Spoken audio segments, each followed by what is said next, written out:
have your name mentioned 20, 30, 40 years after you're gone. That's the type of legacy that you want to leave. I mean, that impact that you have on a society and just you being part of the industry. Obviously, when people talk about music or music production, the name KB or KAMI, always be there. And I think that's the kind of legacy that I want to leave.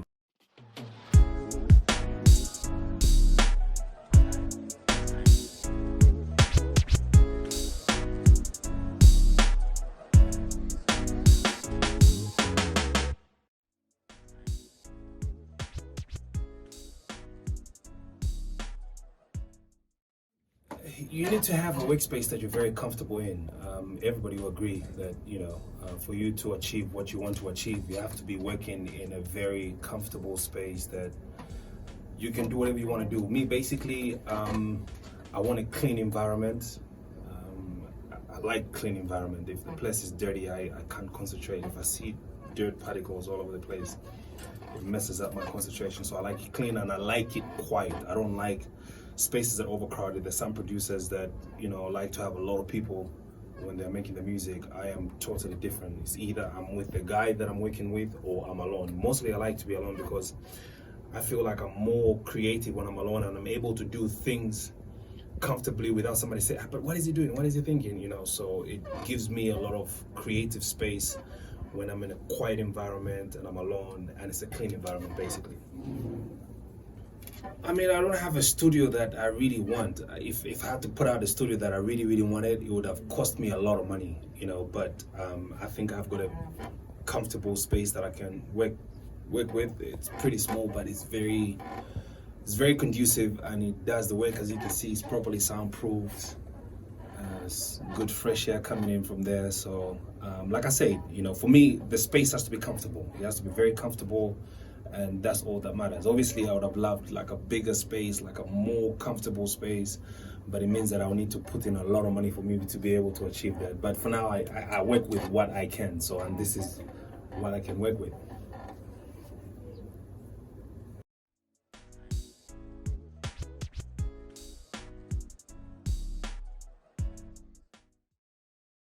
I think God has given all of us different talents and we just found ourselves in it. And for me, I would say I found myself in this business accidentally. I don't share the same stories that most people in this business share. A lot of people tell you, I started off when I was like 7 years old. I used to play keyboard in church, or I used to do that. I had none of that ambition at all. So for me, the passion came in when I completed school. I was supposed to go to uni, but I didn't have money to go to uni because my parents weren't around at the time, so I needed to start a job so I could raise some money. So while I was working, the only entertainment that I had was just a little stereo, and I used to read a lot of books. So I'd listen to radio and I'm fascinated about how presenters would present, and instantly I knew that that's something that I wanted to do. And I would always tell my cousins, I want to be on radio one day. Sometimes like, stop dreaming, like I said, I want to be in this business. And that's how I just started pushing until I got on radio. So from radio, then I went into music production. Music production also happened accidentally because I loved music, but I had no idea that I would one day make music. I had absolutely no idea. I just used to hang around the studio and I would see what the producers would do.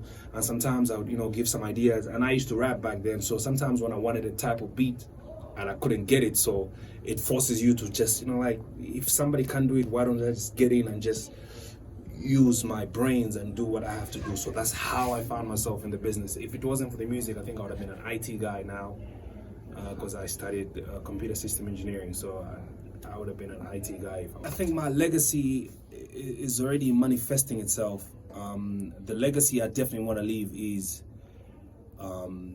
he was part of the ever-growing industry. He was part of this guy's career. He started this career, he started that career. Should be able to sit down and say, this guy is here because, KB was part of it from the beginning, and this is what he did for the artist, and that sort of thing. Just to be able to have your name mentioned 20, 30, 40 years after you're gone, that's the type of legacy that you want to leave. I mean, that impact that you have on a society and just you being part of the industry. Obviously, when people talk about music or music production, the name KB or KAMI, always be there, and I think that's the kind of legacy that I want to leave.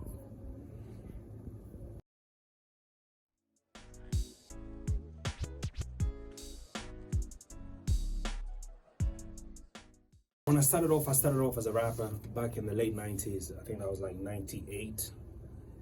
I didn't take it seriously then until I got on radio.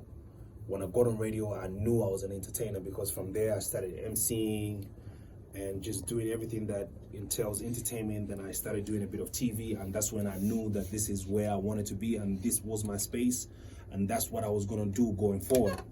So I would say around 2004, 2005, until I started this record company in 2007. And yeah, I never looked back after that. That's when I knew that this is what I wanted to do.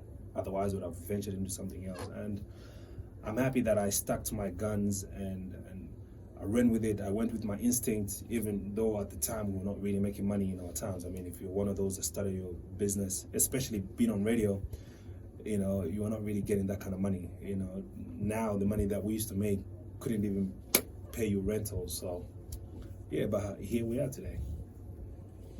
I wouldn't really say anything specific happened. For me, it was just, I just realized that even though it's not something that I thought about when I was much younger, but when I started making music, I felt that's where I wanted to be, and that's what I wanted to do. It just, you know, you feel it. Like whatever you do, you can feel it. And you know, it made me even work even extra hard.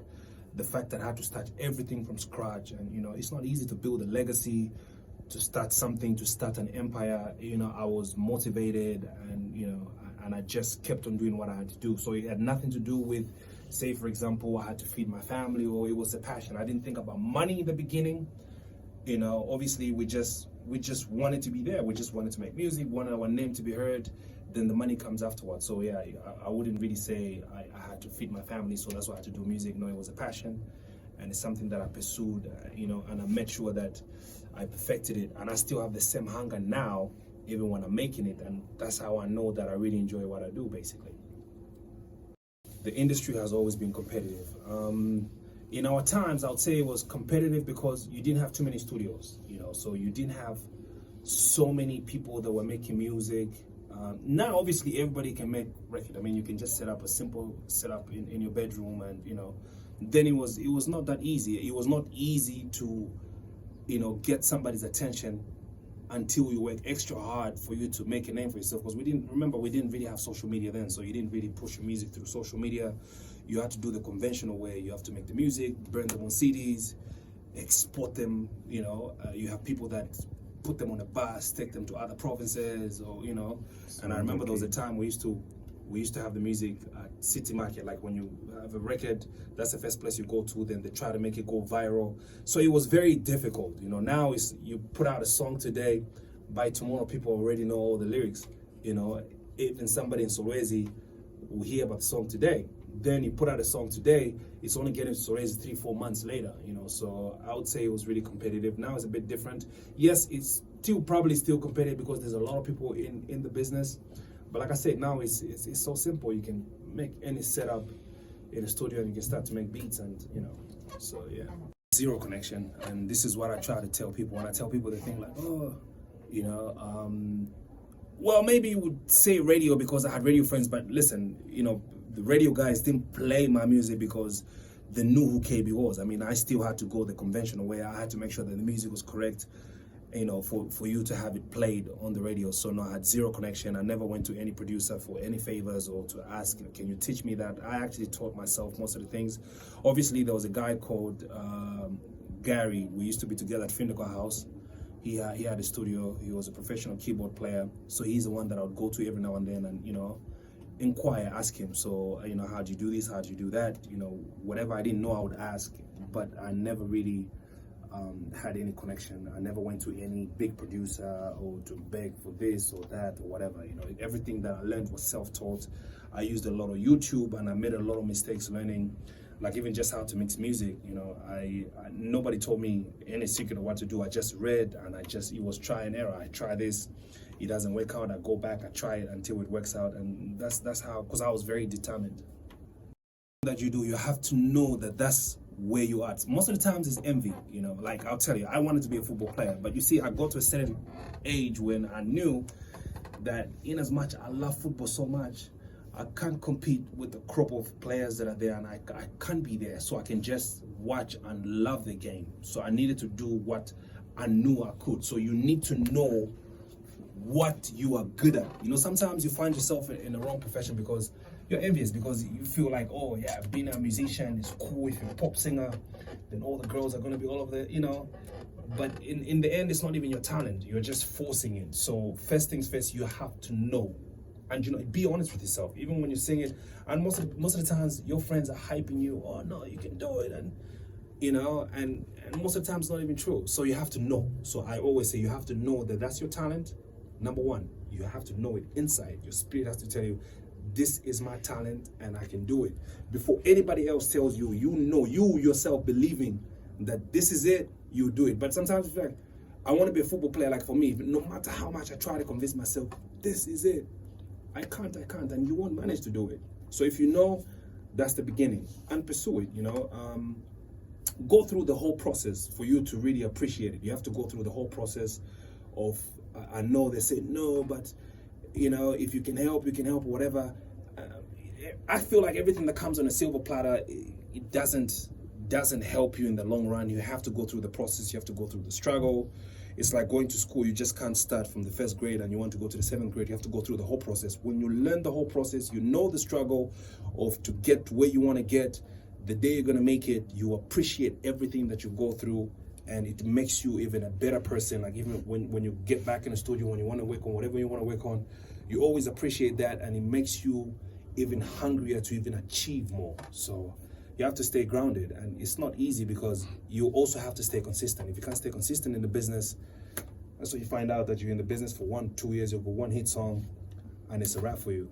But if you're always hungry, you find that, you know, from a period of time, like 20 years, you're still relevant, people are still talking about you. And yeah, so that's what it takes really. There's no magic, there's no secrets. It's just your pure hard work and your consistency and your focus, and that's pretty much it. And you have to be in it for the right reason. Don't go into it because you want girls to DM you. You have to be passionate about it. You have to love what you do. You know, don't do it because, oh, I want to start taking pictures because, you know, when I'm a celebrity. You know, if you go with that mentality, it's never going to work out for you. That's my piece of advice.